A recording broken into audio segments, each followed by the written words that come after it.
이 새벽 여러분들과 만나게 되어 반갑습니다. 하나님께서 우리에게 주실 말씀은 누가복음 3장 34절에서 38절 말씀입니다. 거룩하신 하나님의 말씀입니다.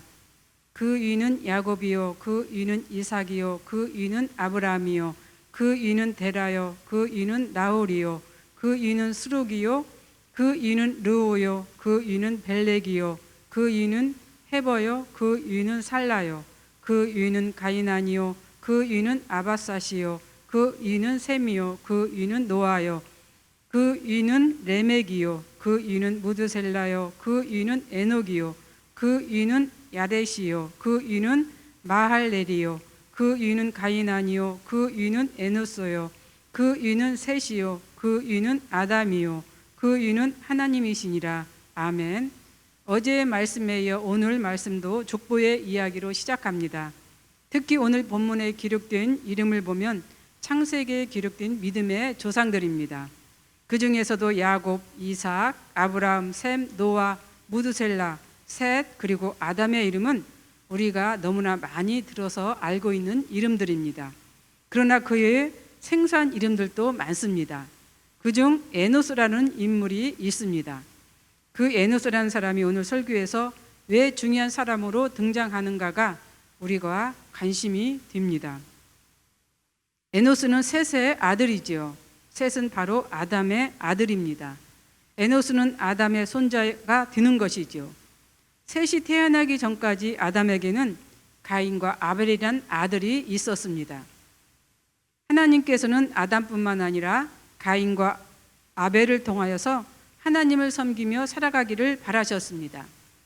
그런데 가인이 아벨을 죽임으로 세상에서 가장 최초의 살인자가 되었고, 이것은 하나님의 소망을 완전히 저버린 행동이 되었습니다. 그렇다면 왜 이런 죄악이 일어나게 되었을까? 생각해 보면 아담의 불순종이 그런 결과를 나오게 하지 않았나 하는 생각을 갖게 합니다. 결국 세상으로 쫓겨난 아담과 하와가 가인과 아벨에게 하나님을 섬기는 방법을 가르칠 수 없는 환경이 되었고, 그 결과 선보다 악이 먼저 사람을 지배하는 배경이 되었던 것 같습니다.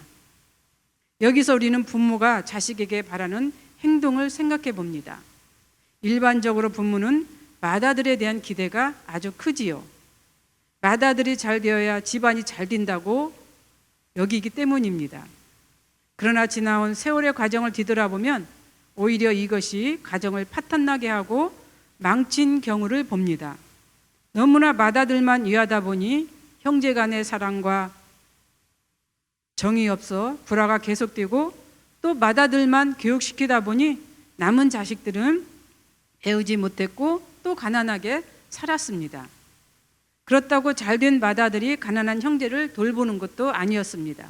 오히려 이 일로 가정의 화목이 더 깨지게 되었고 불평등이 존재하게 되었습니다.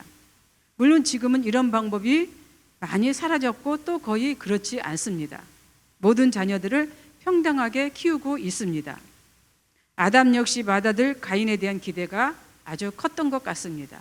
그러나 그는 하나님을 섬기기보다는 세상을 더 좋아했고 결국 그 마음이 동생 아벨을 죽이는 결과를 가져왔던 것이지요.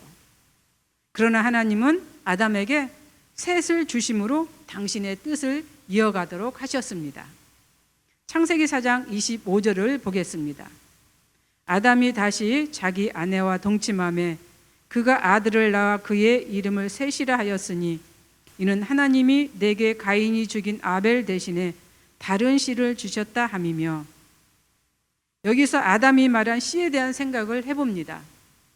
왜 아담은 자식이란 표현을 쓰지 않고 씨라고 표현을 했을까? 씨는 말 그대로 종자 역할을 하는 것인데 왜 씨라고 표현을 했을까? 아마 셋으로 말미암아 자손의 혈통이 이어간다는 뜻으로 그렇게 표현을 한 것 같습니다.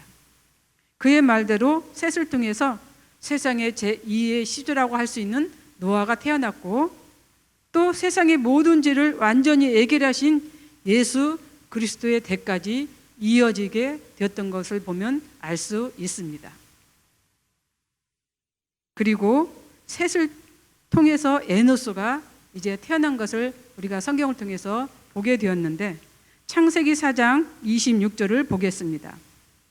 셋도 아들을 낳고 그의 이름을 에노스라 하였으며 그때 사람들이 비로소 여호와의 이름을 불렀더라. 그러면 셋이 태어나기 전에는 여호와 이름을 부르지 않았나라고 이렇게 생각을 할 수가 있습니다. 물론 여호와의 이름을 불렀습니다. 아담과 하와가 에덴 동산에서 하나님과 대화를 한 장면도 그렇고, 또 그들이 에덴 동산에서 쫓겨난 것도 하나님께서 하셨습니다. 가인과 아벨이 드린 제사도 하나님께 올린 것입니다. 그렇지만 당시엔 어느 특정한 곳에서만 하나님의 이름이 불려졌다는 것을 의미하는 것이지요. 여호와의 이름이 불려졌다는 것은 보다 공식적으로 하나님께 제사를 드린 것을 말합니다. 제사가 비로소 이루어졌다는 것을 여기서 의미하고 있는 것이지요. 여호와의 이름이 불려졌다는 것은 하나님과의 소통이 되었다는 것이고, 하나님과의 관계가 회복되었음을 말한 것입니다. 우리 모두는 하나님께 씨입니다. 나로 인하여 우리 가족, 우리 가문에 이런 역할을 하는 자가 되었으면 좋겠습니다. 또한 나로 인하여 모든 이들이 하나님과의 관계가 회복되는 축복과 통로가 되었으면 좋겠습니다. 그런데 에노스의 뜻이 참 특이합니다.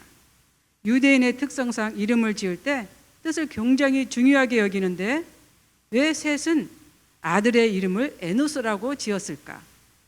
에노스의 뜻을 보면은 병들어 고통 가운데 살아갈 수밖에 없는 인간의 한계를 나타내는 뜻을 담고 있습니다.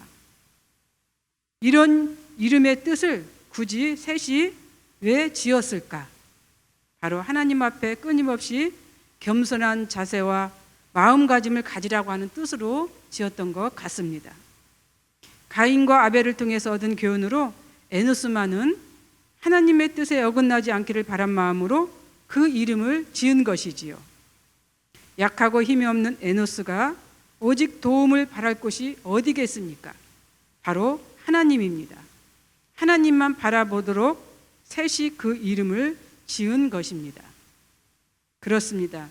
인간은 스스로 일어설 수 없는 무력한 존재입니다. 그 사실을 겸허히 받아들이고 인정할 때 전능하신 하나님께서는 우리를 긍휼히 여기십니다. 또한 우리 역시 하나님만을 전적으로 의지할 수 있습니다. 우리 역시 에노스와 같은 존재이지요. 연약하고 힘없는 백성입니다. 오직 겸손한 마음으로 하나님을 찾고 찾아야만이 살아갈 수 있습니다.